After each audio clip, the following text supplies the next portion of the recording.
Welcome to the Dr. Gundry podcast. You know, there's a lot of confusing information out there right now, and plenty of people aren't sure what they should be doing to protect themselves and their families from the COVID-19 virus. So that's why in today's episode of the podcast, I'm going to tackle some virus myths that I've been hearing out there, explain what you should be doing today to keep you and your family safe, and discuss why this virus has completely shut down countries across the world, not just the United States. So whether you are safely at home or out working on the front lines of this pandemic, I want to first thank you for doing your part to prevent the spread of the coronavirus. I also want to remind you that we're actually all in this together. And the more we all continue to be on the same page, the easier it's going to be able to rebound from this stronger than ever, whenever that's going to be. Now, because of that, this may be just the most important episode I've ever recorded. And as you know, I've already recorded one episode on the coronavirus when it first started. So please don't miss a second of this one. So let's start with some basic safety questions. Why is social distancing so important? Well, let's talk about kind of who this virus is, what it is, how it behaves. First of all, coronaviruses are nothing new. The common cold is a coronavirus, and there's nothing new about the common cold. But knowing that the current coronavirus is a cousin of the common cold helps us understand why this particular virus is so mischievous. Now, all of us know that it's really easy to catch the common cold. In fact, ridiculously easy to catch the common cold. That's because it is so communicable. It is easy to catch. It's easy to spread, and you can catch it just by literally being sneezed on. You can catch it by shaking the hand of somebody who wiped their nose, etc. And that's actually not an easy thing to do with influenza, the flu virus. The flu virus, compared to the common cold, is much more difficult to catch. Now, obviously, the flu virus is much meaner and nastier than the cold virus, but the reason we don't panic during flu season, and the reason we don't social distance during flu season, even though the flu virus kills anywhere from 20 to 40,000 Americans every year, is because it's actually, in the scheme of things, fairly hard to catch the flu from personal contact. On the other hand, it's really easy to catch the common cold. And that's what's so different. So imagine that the flu was really easy to catch. That's one of the ways we really have to think about this virus, and one of the reasons it's spreading so rapidly. The other thing about the flu is the flu generally has a very short incubation time. From the time you're exposed, it can be full-blown within 48 hours. So 2 days, you got it. This virus seems to have quite an interesting incubation time of anywhere from a few days to as long as a week, potentially 10 days, before you may feel symptoms or even have any symptoms at all. And what's worrisome to epidemiologists and immunologists is you appear to be infective for a considerable part of that time when you may not even feel the virus. Because here's the deal. The vast majority of people who get this virus are not going to die. Let's be clear about this. This is not a lethal, if I get it, I am going to die virus. Currently in the United States, just to use one example, We have about, as of this morning, a 1.4%, 1.5% mortality rate from this virus. So 98.5% of people who test positive for the virus have not died from the virus. But obviously, 1,000, 1,200 people dying of the virus is not a good thing by anybody's imagination. But what is important is it appears to be striking in terms of mortalities, people 70 years of age and older, and people 80 years of age or older, the mortality rate really begins to skyrocket. The other thing that's clear with this virus is that those of our patients who have pre-existing conditions, now that can be as simple as having high blood pressure, it can be as simple as being a pre-diabetic or a diabetic, it can be as simple as having heart disease.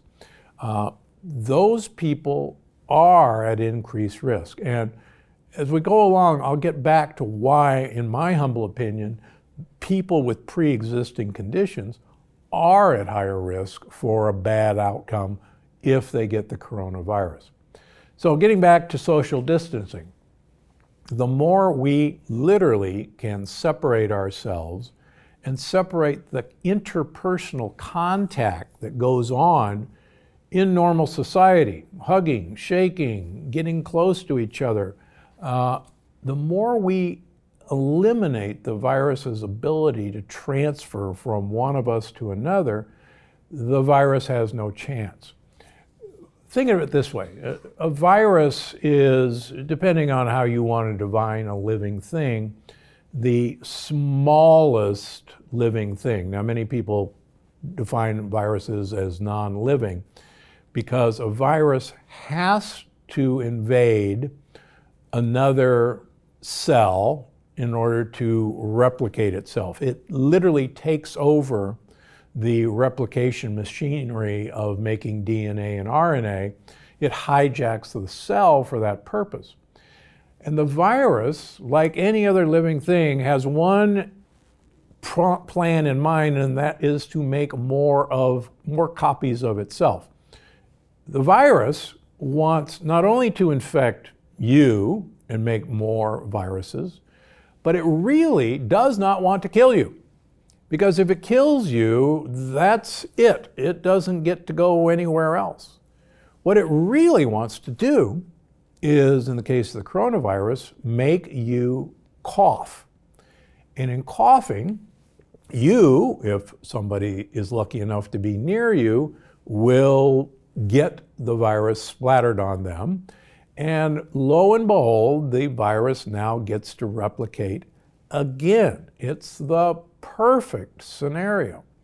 And so that's one of the reasons why in a lot of testing we'll actually ask you to, number one, take a deep breath, see if it hurts, and number two, see if you can cough for about 10 seconds and see if that causes you to hurt.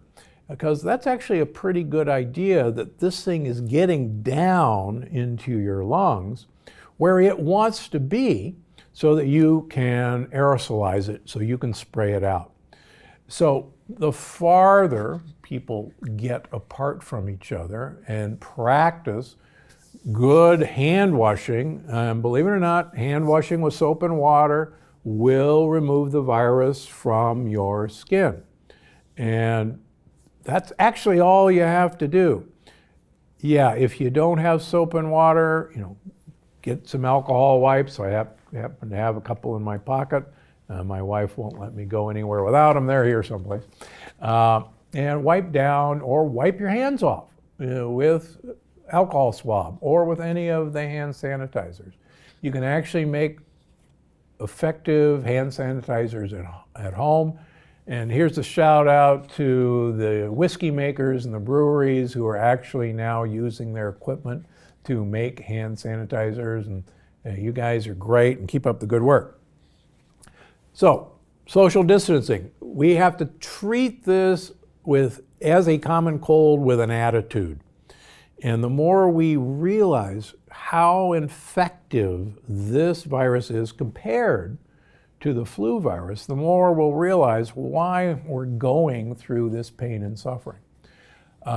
Yesterday or the day before, and this podcast isn't dated, but the New York Times during the coronavirus, their online New York Times app is free to use, at least currently. And they have this wonderful little coronavirus graph that you can toggle to show what happens in social distancing the longer you do with social distancing in terms of the severity of the peak of this coronavirus. And if you ever wanted one thing to convince you the benefit of social distancing, it's to play with that graph. And basically it says, okay, what happens if we all go back to work in a week? And you see this huge spike, and then of course it finally comes down, and then it shows 2 weeks and so on. And it actually shows 2 months and 3 months. The longer we wait to re-enter our lives as we know it before, the less people die, period, end of story. Now, obviously, there will be a point of economic pain where, for whatever reason, that the government decides, working with an infectious disease expert, that point is, but it's fascinating to watch this happen. Now, let me go to part 2 of that.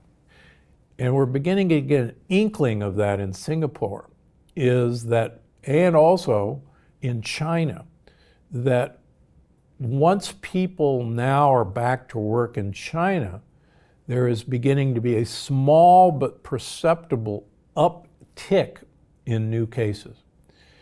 Now the question is, number one, is that because the virus is still contagious among people who are returning to work and they're infecting people who have not gotten the virus? That's possible.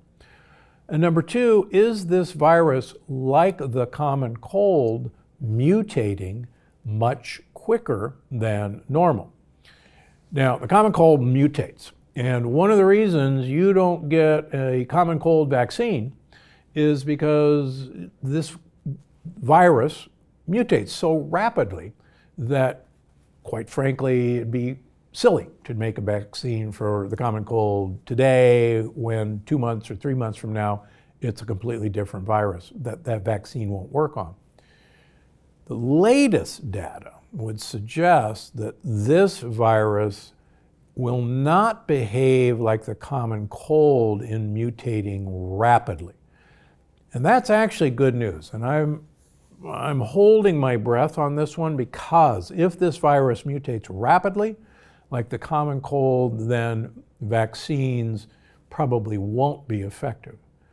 Now, you didn't hear me say that vaccines won't be effective. What I'm saying is we don't know yet how this virus is going to behave long term in terms of how it mutates.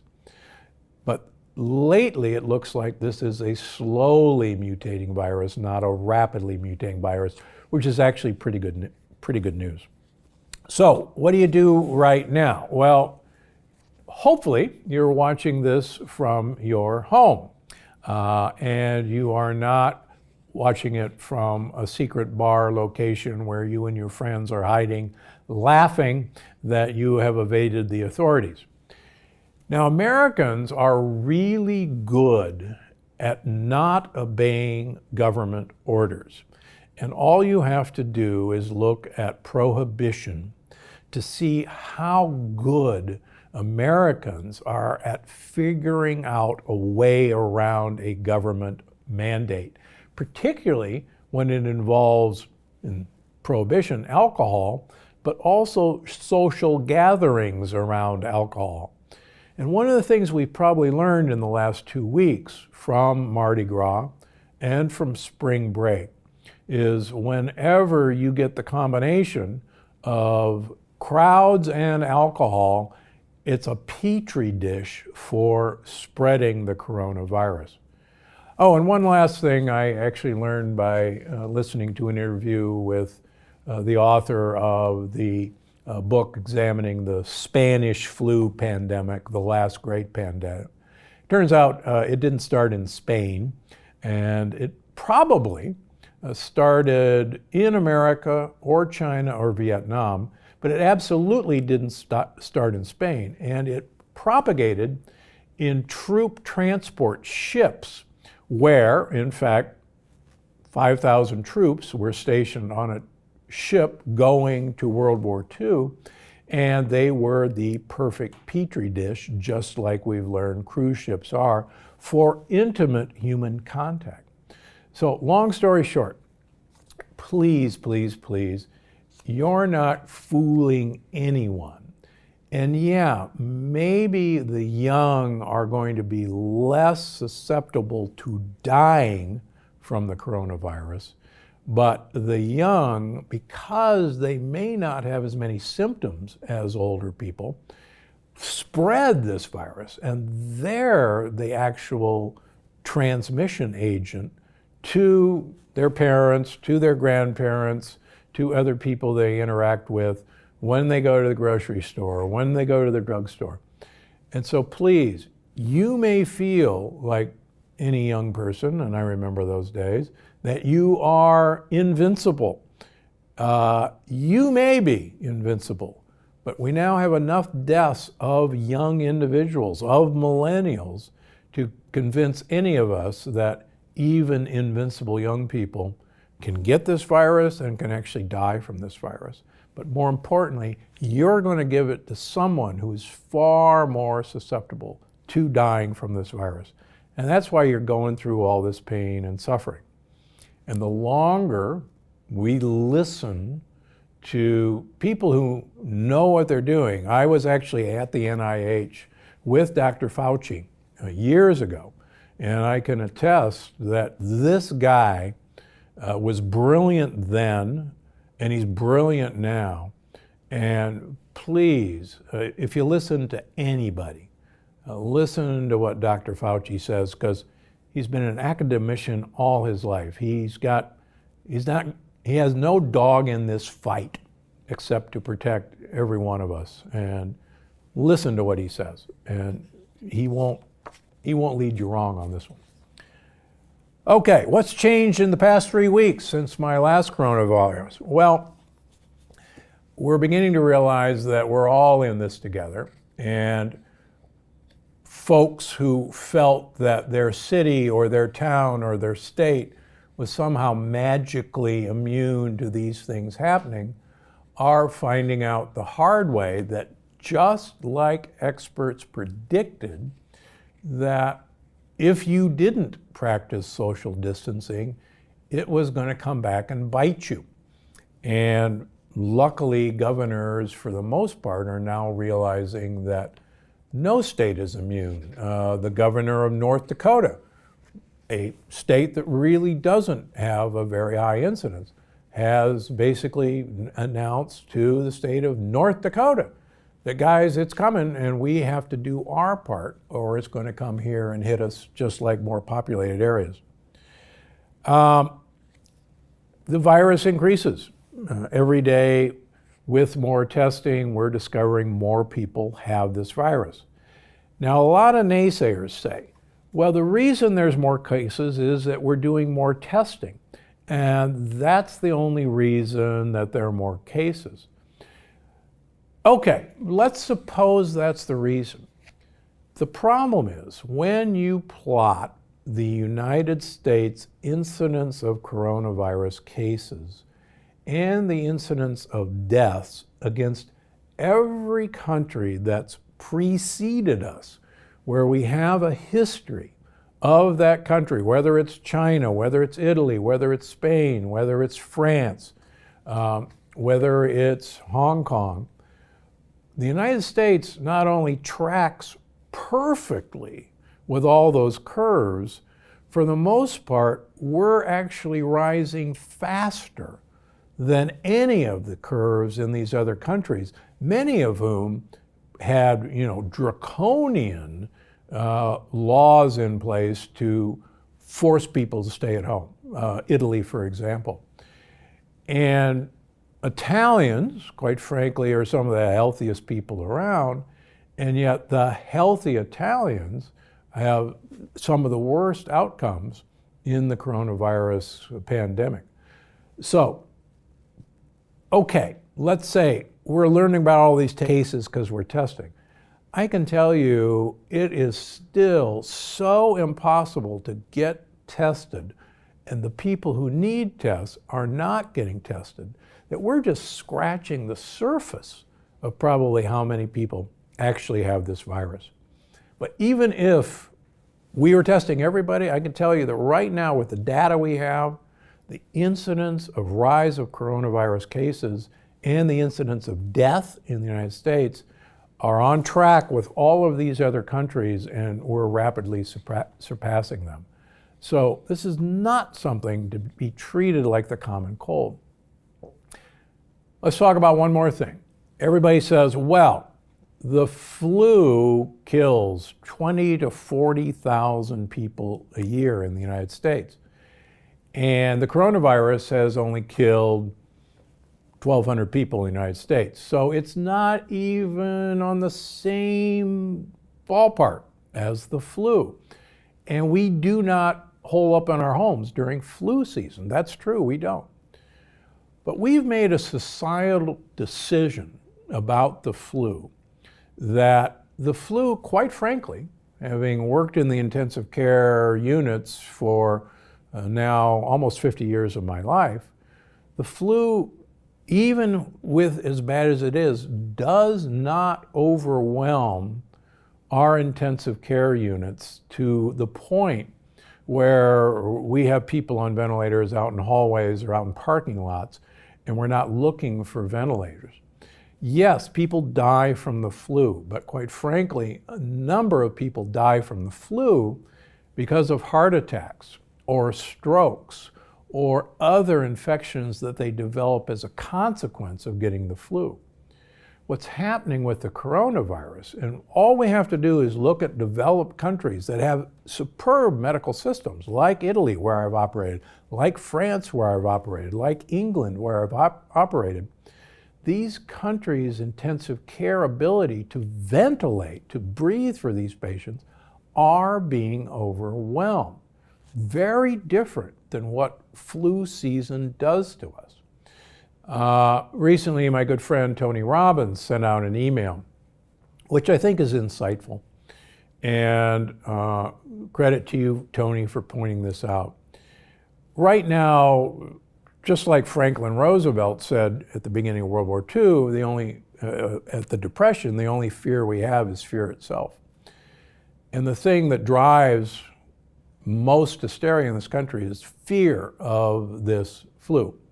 But Tony uses a good example. He said, all of us get in a car and we drive 70 miles an hour, and there are lanes separating us from other drivers who are driving 70 miles an hour. And then coming at us the other direction are drivers driving 70 miles an hour.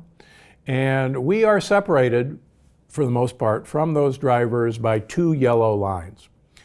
And if you think about it, if you actually thought about what you were doing, going 70 miles an hour in one direction and another set of drivers coming at you at 70 miles an hour, separated by 2 yellow lines, some of them may be drunk, some of them may be texting.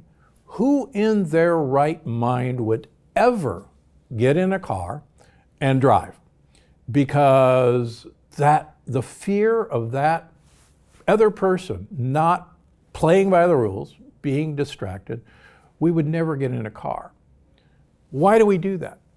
Because we actually have faith that for the most part, that driver is going to stay there, he's not going to be texting, he's not going to be drunk, or I'm going to be alert enough that I can, avoid that person. But it's only faith that that will happen. And that's why we do the things we do. And we have faith during flu season that for the most part, we will not die from that. And we have faith that at least in our current system, we will not overload our hospitals. But what's the problem now is the fear factor of overloading all of our hospitals and exposing my coworkers and me to this virus for which we currently have no cure is driving our fear. That's why this cannot be treated like the plain old flu. And I want you to just think about this. This is the cold virus on steroids. And the more you think about how infective the cold virus is, that we don't even give a thought to, that's how we have to think about this. Okay, older people with pre-existing health conditions. You've heard me talk now for years that your immune system, a healthy immune system, a strong immune system, actually comes from a healthy gut microbiome and a healthy wall of your gut. With each passing year, we learn that the status of the microbiome, the bugs, the good bugs, the gut buddies that live in your gut, tell your immune system that they got things under control, that we are the first line of defense. And believe it or not, a healthy microbiome is really good at keeping you safe from viruses and bacteria. They do not want their home invaded. And paper after paper after paper shows the healthier, the more vigorous, the more diverse your microbiome is, the better they will be the first line of defense against you getting any virus, any bacteria. But what's so important to realize, particularly if any of you read The Longevity Paradox, if you have a leaky gut, and quite frankly, in my humble opinion, people with chronic diseases, people with autoimmune diseases, by definition have a leaky gut. If you have a leaky gut, your immune system's attention is diverted down to the gut, where bacterial particles are getting across, my favorite subject, lectins are getting across. And so your immune system, which should normally be on surveillance throughout our body, that immune system's attention has been diverted down to your gut. So they don't have as much ability to patrol your periphery, like your nose, like your mouth, like your lungs. And we can actually measure how the immune system is diverted in sophisticated tests that we use in our clinic to actually look at how the immune system has been look over there while something else is happening over here. So the long story short, the reason I think that people with chronic diseases are more susceptible to this virus is that their immune system is distracted by a leaky gut. And that's why when I see people with high blood pressure, I tell them they have a leaky gut, and quite frankly, when we heal their leaky gut, their high blood pressure goes away. That's why when we have people with diabetes, and I tell them and measure that they have a leaky gut, when we fix their leaky gut, their diabetes goes away. That's why when we have people with heart disease, when we fix their leaky gut, their blockages resolve, just like Big Ed did 20 odd years ago when I got woken up by watching plaque go away. So rather than saying, okay, people with chronic diseases, you are at higher risk of this virus and the higher risk of this virus killing you, it's because, folks, let's put our attention back to our gut. Let's give our gut the probiotics that they need that have been killed off by the way we eat, by the antibiotics we take, by glyphosate and Roundup in all our food. And then let's feed good gut bacteria the food that they need, and those are prebiotics. The more we feed good gut bacteria, the better. Now, people have talked about mushrooms improve your immune system. Well, mushrooms actually have ingredients that actually feed good gut bacteria. And there are multiple studies showing that some of the prebiotics in mushrooms actually improve immune system health. So it's not a direct effect of these mushrooms on your immune system's health. It's the mushroom feeding good gut bacteria that in turn improve immune system health. So by all means, have some mushrooms. Think about other ways of getting mushrooms in your system. But it's not the mushrooms per se that are going to make your immune system better. It's getting your gut in shape. That leads me to the next thing. Sugar absolutely positively suppresses the function of your white blood cells, the main line of defense against viral infections, against bacterial infections. And if you want to suppress your immune system, then just eat sugary foods. Now, what really scares me is that every grocery store I go into, all the bread's gone, all the crackers are gone, all the pasta's gone, all the orange juice is gone, all the milk is gone. And folks, this is pure sugar. To really see the amount of sugar on a label of what you're eating, you should look at total carbohydrates, take away the fiber. That will tell you the total sugar. Do not read the sugar. Let's suppose we just picked up a package of something in our grocery store and it's got 300 calories. It has 0 fats on the label. It has 35 grams of carbohydrates. It has 0 sugars, and it has 4 grams of protein. And it's a bagel. And there were 0 sugars on that bagel. There were 35 grams of simple sugar that they didn't tell you about. And for quick math, if there's 4 grams of sugar in 1 teaspoon of sugar, so quick math, in that bagel are 9 teaspoons of sugar. A 10 ounce, 12 ounce soda has about 10 to 12 teaspoons of sugar. And what's so fascinating is that bagel will become more sugar in your bloodstream than the soda, and you certainly wouldn't be drinking a soda right now. It's the same way with orange juice. Everybody's drinking orange juice to get their vitamin C up. Unfortunately, a cup of orange juice has about 5 to 6 teaspoons of sugar. And so that orange juice that you drank for your vitamin C is actually going to blunt your immune system's ability to protect you.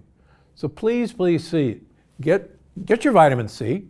As you know, I like you to get vitamin C in a timed release formula. Unfortunately, so many people have heard me say that it's nearly impossible to get time release vitamin C. That's okay. I go to lots of health food stores during this crisis. They still have vitamin C tablets. They still have vitamin C capsules. Take 500 milligrams 4 times a day. Vitamin C is excreted very rapidly from your bloodstream. 2 to 3 hours, it's gone. So keep your vitamin C level up. If you do even 1,000 4 times a day, most people will not get stomach upset or diarrhea. But 500 4 times a day will protect you. The same with vitamin D. Vitamin D is, in my humble opinion and others, probably the best antiviral substance that you can take. And I recently had Dr. Mark Hyman on my podcast. And Mark has never seen vitamin D toxicity in his career. I've been at this longer than Mark. I have never seen vitamin D toxicity in my career. I have measured vitamin C levels in my patients for 20 years now. I have seen vitamin D levels as high as 270 in many of my patients, and they do not have vitamin D toxicity. I personally run my vitamin D levels greater than 120 nanograms per milliliter and have for 18 years to prove I'm not dead. And so far, so good. So during this season, please consider increasing your vitamin D levels. There's a few other things that I think are useful. Zinc. Now, zinc, you only need 15 to 30 milligrams of zinc a day. I prefer them as lozenges that you suck on, but please don't overdose on zinc, which needs copper to balance it. Another of my favorite supplements is quercetin, sometimes pronounced quercetin. It's a substance that's actually in the pith of the white pith of citrus. It's in apples and onions. And it actually may be the substance that prompted the idea that an apple a day keeps the doctor away. Now, don't go out and eat lots of apples to get quercetin or quercetin, because apples have been bred for sugar content now. And the last thing I want you to do is eat an apple so that I get my quercetin to protect me against viruses. Get yourself some quercetin. It's still available wherever I've checked, because most people don't know about it yet. The other thing that just came out as a paper yesterday is that astaxanthin, which is a component that's produced in algae. It's actually one of the reasons that salmon have a pink color, because they eat plankton that has astaxanthin, may be protective against the severe inflammatory response that the COVID-19 virus prompts.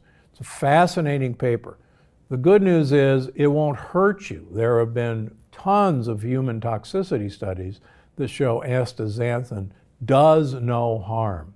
And if this paper is correct, it won't prevent the coronavirus, but it may prevent the severe inflammatory response to the coronavirus that seems to be prompting the severe lung inflammation that is why everybody's ending up on the ventilators. Okay, if you have family members, and many of us have had or have family members who live in assisted living facilities. I know I have a lot of patients who live in assisted living facilities. Luckily, the staff, at least the ones that I check in with, have been doing superb job on their own of social distancing. The communal dining rooms have been closed. Food is delivered to the door. It's knocked on the door. It's left outside of the door. If the family member can't come to the door, they actually follow all the procedures to deliver it properly to the room. Unfortunately, this is not the time to go hug your family members, hug your mother, hug your father, hug your grandmother, hug your grandfather. But thankfully, almost all of us, including grandma and grandpa, have some form of smartphone and have some wonderful way. I have an iPhone, so I can FaceTime with my family members anytime I want. Use that. It's the closest thing to being there that we've got right now. Even just phone somebody. It's amazing how many voices I now hear that I haven't heard from in years just wanted to hear my voice. And it's amazing how just hearing a human voice when you have 4 dogs will actually brighten your day. Nothing wrong with dogs, and we're going to get to that in a second. What else can you do?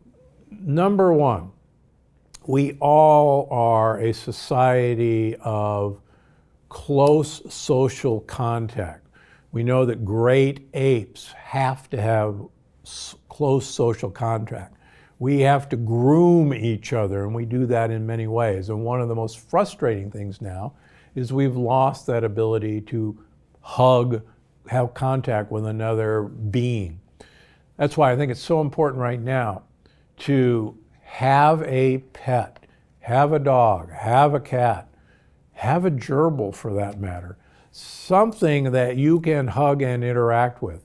And here's the great news. You wouldn't believe how many people during this time have gone to a shelter and adopted a pet, or at the very least volunteered to foster a pet during this time period. Because hey, you may have a job that you can't have a pet. And when you go back to work, it's not a practical thing. But you can foster a pet during this time. And quite frankly, I can tell you from friends who have volunteered to foster pets in the past, more often than not, when the fostering time comes to stop, you're going to adopt that pet because it's really hard to let them go. And I can tell you that a dog or a cat right now is one of the best ways that you can interact with another loving, caring individual. And they are individuals, that make no mistake about it. And they'll give you love right back. So get a dog or a cat and foster one if you can. Everybody's going to win from this. Okay, so maybe you think you caught COVID-19. What do you do? Well, first of all, try to find a testing facility. You can call your county health department. Many times they have a recorded message. You can call your hospital. I know our hospital has a recorded message. Yeah, sometimes the phones are busy. Last resort, call your doctor's office. Quite frankly, right now, the last thing my office needs to hear from you is, I'm coming over and I want to get tested because I think I have the coronavirus. Quite frankly, if you do that to my office or your doctor's office, we will, and you test positive, we will have to shut down the office for 2 weeks, and all of us who may have interacted with where you came in the office will also have to self-quarantine. And for my patient's sake, and obviously for my sake, that's the last thing we want to do. So you need to go where you're protected, where the healthcare workers are protected. The drive-by ones are a great idea if you have those available. But quite frankly, we don't have enough tests. So if you're running a fever, and even a low-grade fever, self-isolate.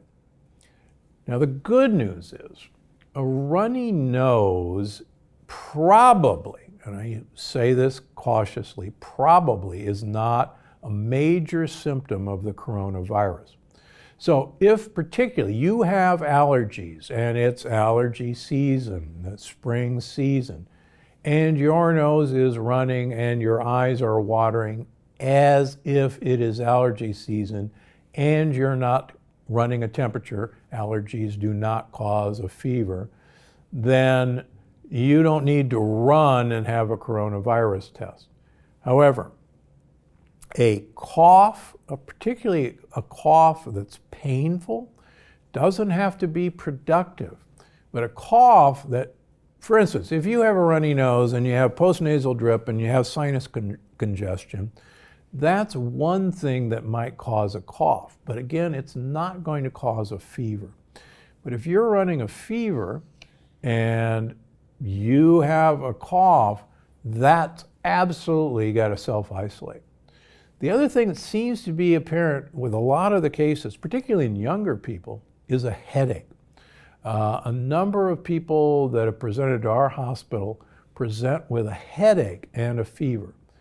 Now, unfortunately, or fortunately, the flu, plain old influenza, can present with a headache and a fever. Now, that's okay. You'd kind of like to know whether you have the flu as well. For instance, 2 months ago, my youngest daughter developed a severe headache and a fever, and she went, this was before the coronavirus, she had the H1N1 flu. It's still around, and she got the appropriate antiviral and she's fine. But this particular virus also can present with a headache. So just because you have a headache and a fever, it may not be the regular flu, but it may be the coronavirus. And again, the reason that's different is that this particular bug is so much more infective than the common flu. And that's why we got to be so careful. So if you think you have any of these things, just stay in place. Don't go out. if you begin to experience trouble breathing, or if you're taking deep breaths and it hurts to breathe, or you find that the more you take deep breaths, the harder it is to breathe, these are signs that you got to go to the emergency room, because this is where we need to intervene rather than keeping you at home trying to stay away from everybody. Okay, misconceptions about the virus.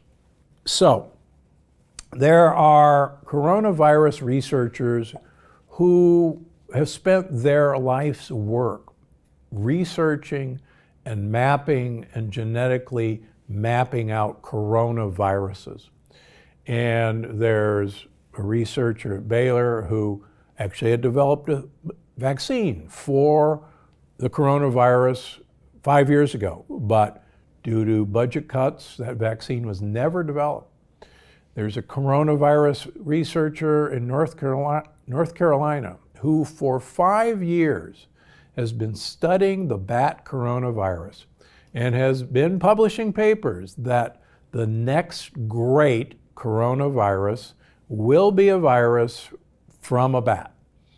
And the sequence of this virus has been done, and we know that this is a bat coronavirus. It is not a weaponized SARS virus that was developed in a bioweapons lab either in China or Hunan province or Iran. And yet I have who I thought were respected authorities in alternative lifestyle who are putting out emails that this is a weaponized virus that was sent to kill us all. It is not. The genetics of this virus are well known.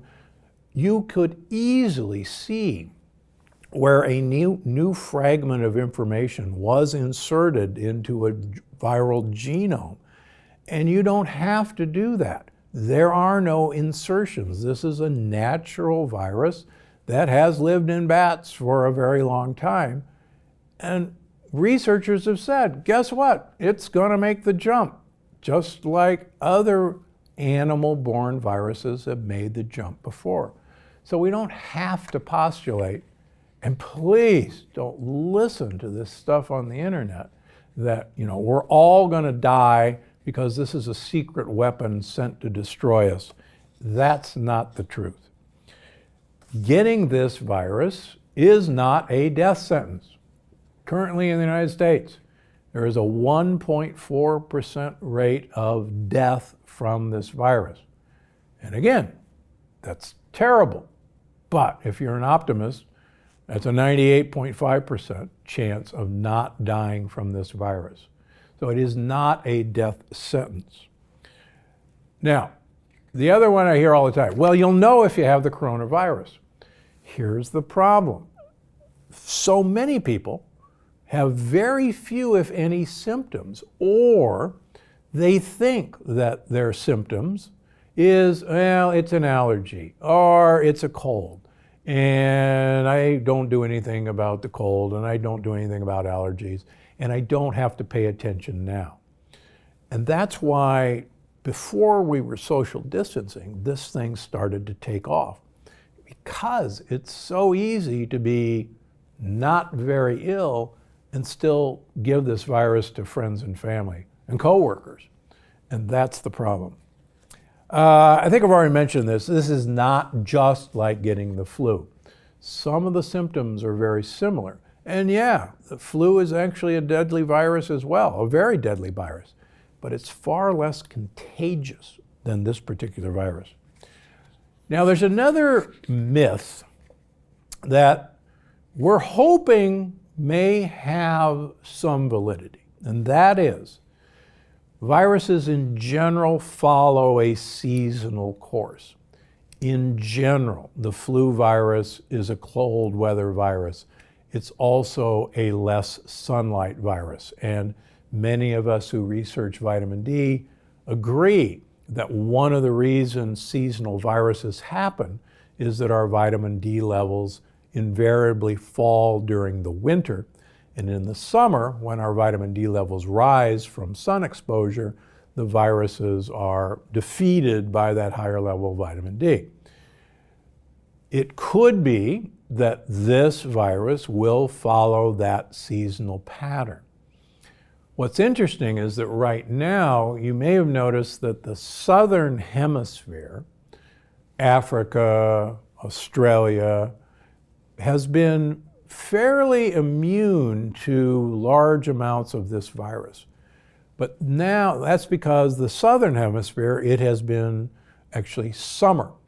And now they're entering their fall, and we are beginning to see an uptick in Australia and in Africa, where previously there had been very little. If that's the case, then this may in fact be a seasonal virus, and that as sunlight and as warm weather comes out, there will be a natural decline in this virus. But that's no guarantee at all. Remember, this is a new virus, and anybody who's caught a summer cold knows that the cold virus isn't necessarily a seasonal virus. You can get a cold in the summer. Now, the third thing that still worries me, and there's actually some good news this week. As I mentioned earlier, the cold virus mutates rapidly, and that's why there's no good vaccine. If this coronavirus follows the pattern of the common cold, it could mutate rapidly. And if that's the case, everyone who develops immunity to this coronavirus may not be immune to the next coronavirus.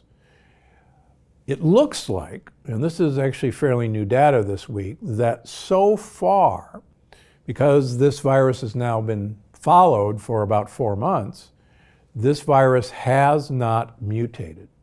So that the coronavirus that started, being tracked in China in December is still the same coronavirus that is infecting us. It has not mutated. If that's the case, if this is a slowly mutating virus, then a vaccine can hopefully be developed, but there's a proviso. Remember, we have a vaccine against flu, but because that flu virus mutates annually, the vaccine that we often have to this year's flu virus will not be very effective next year. And we always have to play catch up to figure out what that mutation is and make a vaccine against that. So long story short, we may not be able to come out of hiding for Easter, even though all of us obviously would love to do that. It may be that there are certain areas of the country that will be able to come out sooner than other areas. There are hopeful signs right now in China that they can come back to work. But the scary thing out of China, just in today, is that there may now be a new uptick in cases as they're coming back to work. We just don't know. We don't know how this will work out. But for now, treat this as the common cold with an attitude. And the more you realize how infective this is, the more you realize that most of us will not get sick, but will do okay. But the more we protect, people with pre-existing conditions, the elderly, the better we'll all get through this. And please don't fall into this trap that, well, the elderly have been around long enough, and really, who cares about that? Technically, I'm now, in a few months, so will be considered elderly, and I hope I'm not disposable yet. One of the things that our society has made a mistake of is we've made our senior citizens quite disposable. Other societies, particularly societies of extreme longevity, one of the things they all share is an extreme respect for their very old and the care they give and afford the very old and the wisdom they acquire from the very old is actually one of the hallmarks that I talk about in the longevity paradox.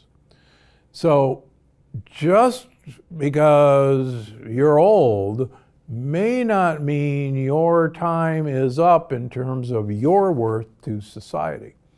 So please take care of your parents, your grandparents, your great-grandparents, and afford them the respect that, believe it or not, they earned.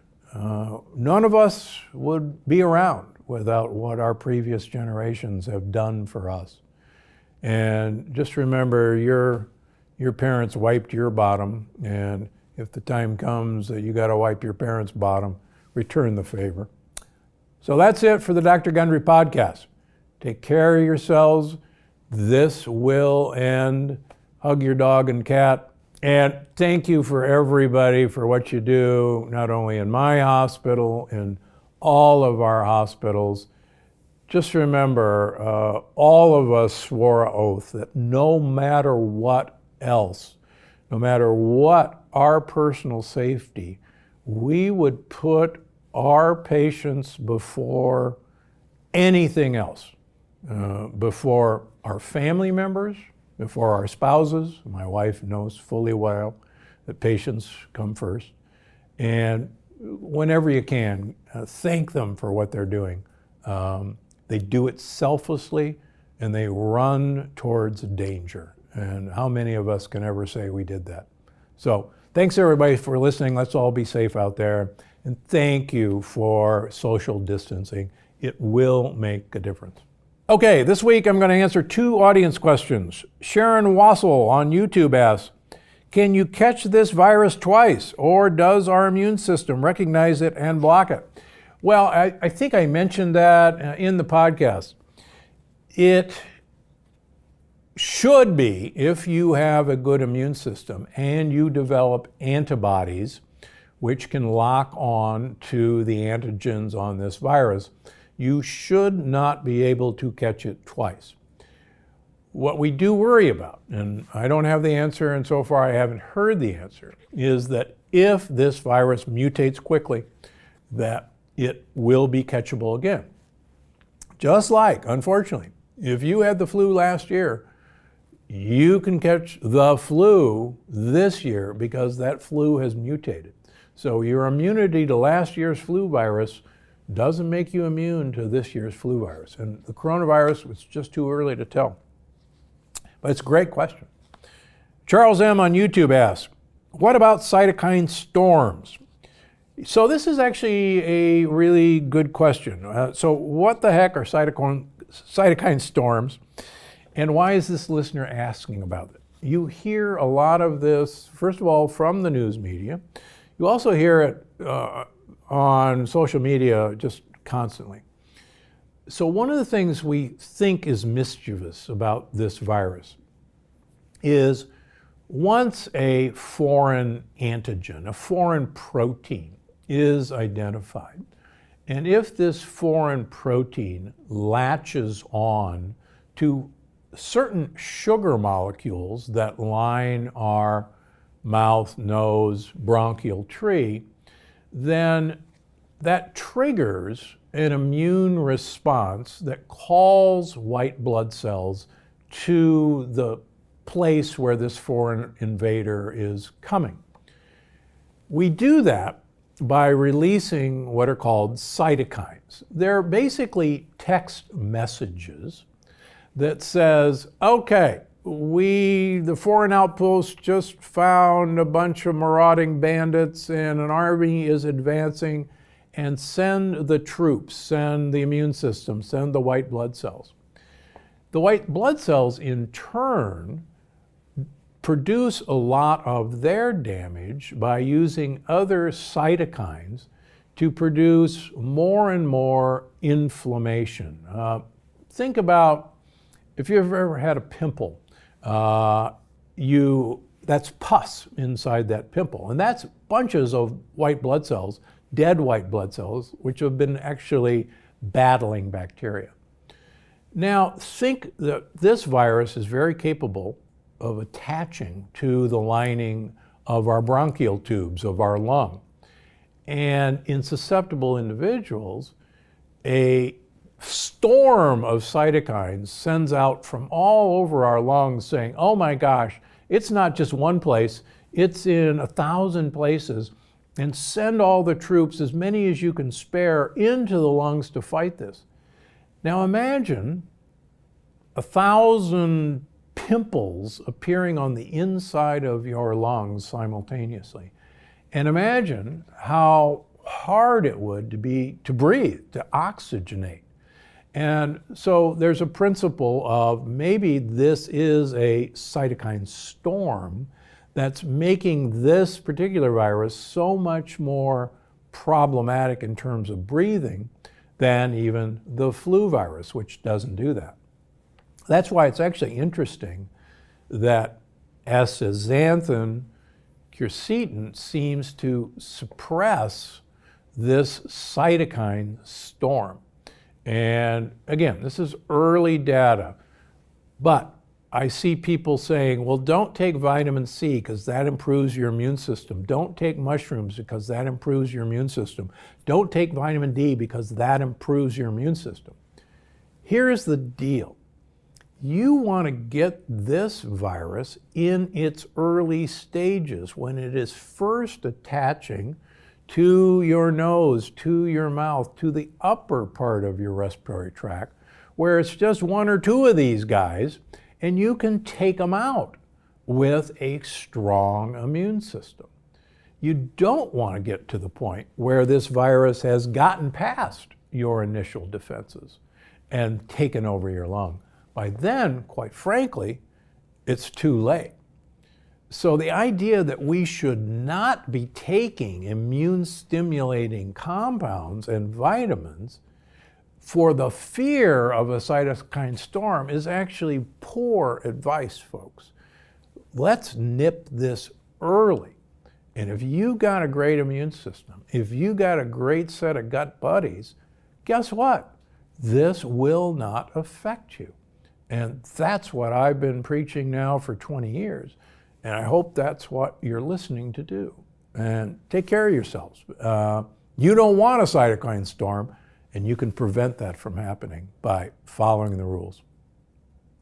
Okay, that's it for the Dr. Gundry podcast. Stay well, and we'll see you next week.